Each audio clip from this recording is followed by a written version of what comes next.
We're back with Tim here at Cambrian Classics Limited. Hello. And yeah, things seem to be progressing nicely. So what's going on here now? Well, this is the fitment of the side panelling. You can see with the one that we finished here that side's now ready to be fitted. The piping between the wing, things like that is nice. Along the edge. Bit of a fight to get the wing lined up and square to follow because there's quite a few contours there. But it's looking nice and fresh against the wood. And So how does this piping attach? It comes as a long straight piece, but you staple it. Okay. But you've got to cut out lots of little sections to get it to follow the contour because actually it's quite a tight radius. Yeah. And then you screw the wing then while trying to support everything and with an extra pair of hands.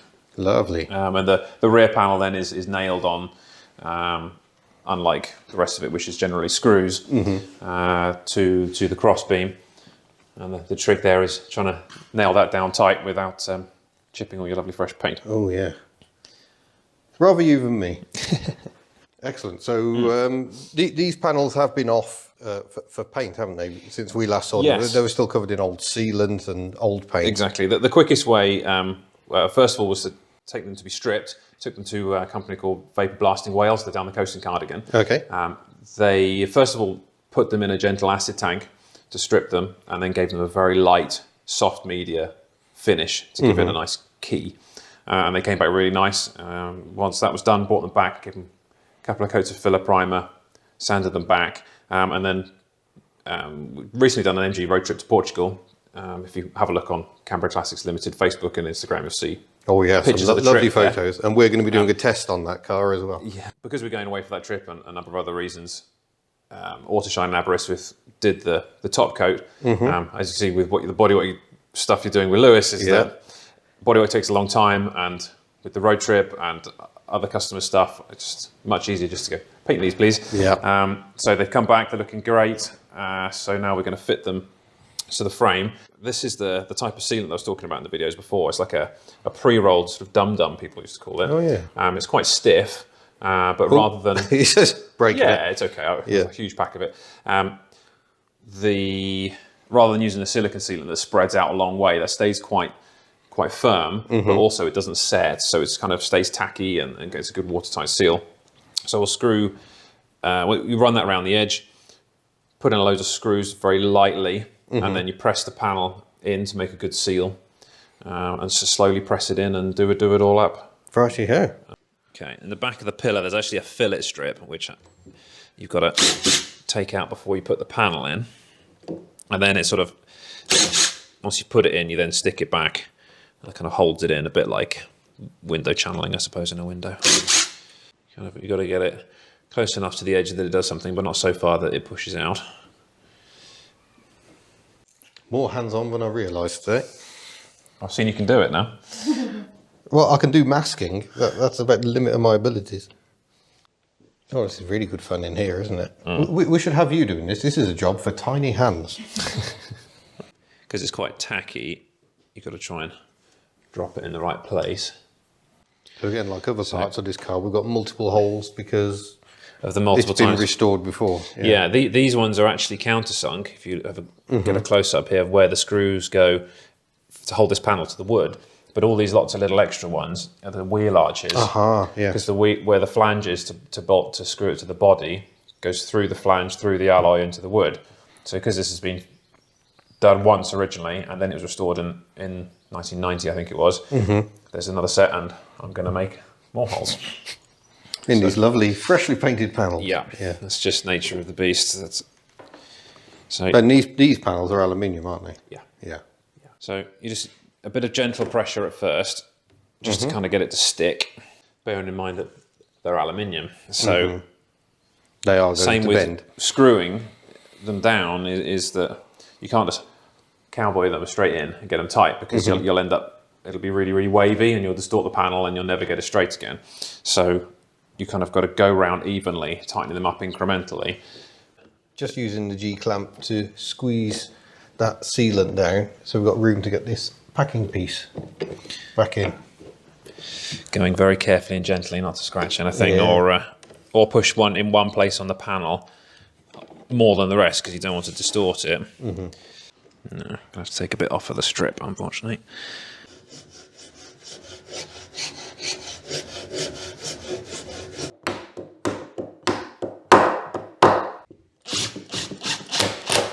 Once again, we really are seeing why restoring a Morris Minor Traveller can be so very expensive. There's an awful lot of labour involved in this.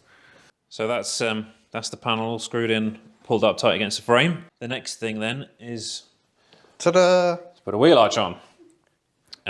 Basically, the principle is you start at the front, get that nice and lined up with the step, whatever you want to call it, at the bottom, and then work your way around the arch, pulling and twisting. And righty-ho, let's give this a go.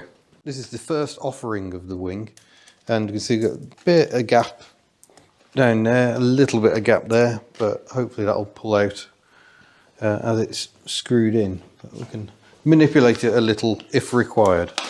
Right, so start using just some self-tapping screws and washers to kind of just get the first fixing at the front. And then once we're happy with the position, we can take them out and then use these. They're actually roofing screws, but like self-drilling. But they're self-drilling, and they've also got a waterproof rubber washer underneath them.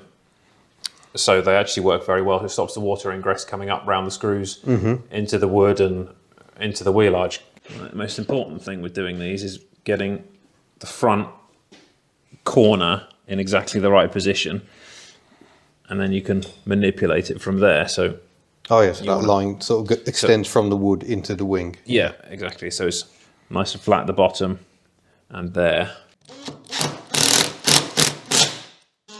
This one's actually a slightly better fit than the other one. That one, because it was the original one, it's been fitted to two different, well, this is now the third set of side panels. Yeah. It was a lot of pulling and twisting and... Well, that's good to know, because replacement panels, they often get such a bad press, so... They're not all created equal. Yeah. I mean, we're fortunate with British cars that you've got heritage that make them on the old presses and stuff where they can. Okay, they're still making lots of them layered up and stamping them together and stuff, but they're as good as you'll get. Some of the cheap stuff is pulling the wing into the position we want, one screw at a time. So it's fitting quite nicely now. I was not convinced this was going to fit very well when we first sort of lined it up, but yeah, when you managed to pull it in. Yeah, it's a bit of brute force. And am I being trusted with power tools? This is scary stuff, people. Okay, go for it. Okay. Great. Super. We'll put the final screws in it. Yeah, so we use the smaller screws for this stage because those tech screws just make too big a hole, don't they? Yeah, they're a much coarser one, and once you've, because there's a few times off camera where we've been pulling and pushing the wing and fettling it to fit that you have to take the screws out, move the wing a bit, screw it back in again. If you do it with the coarser sealed tech screw, then it'll just want to dive back into the hole you've already made. So having finer screws allows you to be able to take it off, put it back on, take it off, put it back on until you get the alignment right. And just do that another 13 times. Yeah. So there we go. All the bolts are in for their final finish. And now we just throw it on the car, Nearly. Very nearly there.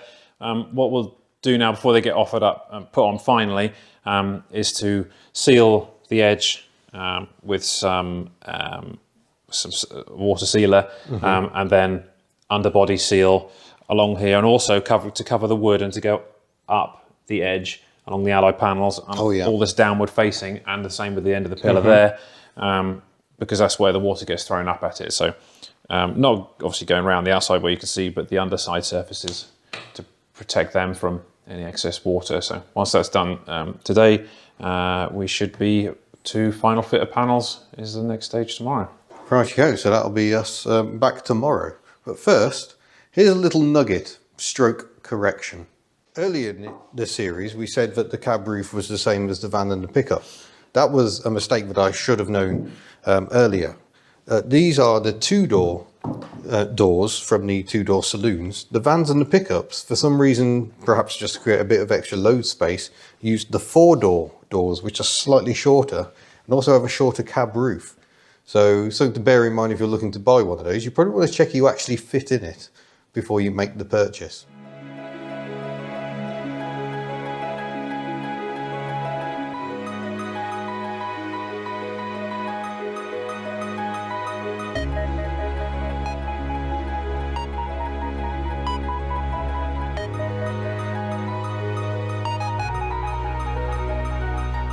So as you've seen from the time lapse, we did actually get it all back on. We got the doors loosely in place just to see how the fit was. Now it's the really finicky bit of trying to get everything to line up. There is so much variation in everything. So there's a lot of it can move. There's a lot of it needs fixing in place. We've got the little corner pieces in to try and give it a bit more strength. But I think it's fair to say this stage is not without frustration. No, there's quite a bit of time trying to get all the bolts through the main pillar and through the brackets, because the coach bolts go through the steel, through the wood, through the bracket, and then they're nutted. Same with this one on the pillar, and we need to try and get those to line up because it's been apart a couple of times and what have you. And obviously this is a pre-drilled hole. Presumably against an original factory one, but there was still an element of you don't know what else and what have you. Has been replaced either. Yeah, and by moving one thing, it moves the whole square and can affect the door shuts and things like that. So we've had the doors on and they look pretty good, but we still need to get the main securing bolts through before we can tighten everything up. I mean, it's tight to the pillar now at the front, and it's all lining up nicely there. And across the arches, we haven't put the screws in yet because you have to get the main bolts in, get all the top brackets screwed in and everything, so you've got the square structure that's rigid before you then do all the dozens of screws around the arches. So a bit more to do, but quite a bit of time now in filing holes to align them to brackets. And well, that's it for this episode. We're getting closer all the time. The new side panels are in place. The cross bracing's starting to go on. It's just an awful lot of fettling to get it all to fit absolutely perfect. Next episode, hopefully we can progress to getting the roof back on and start refitting the interior. But I'm going to go home now and leave Tim to do an awful lot of fettling. So see you next time.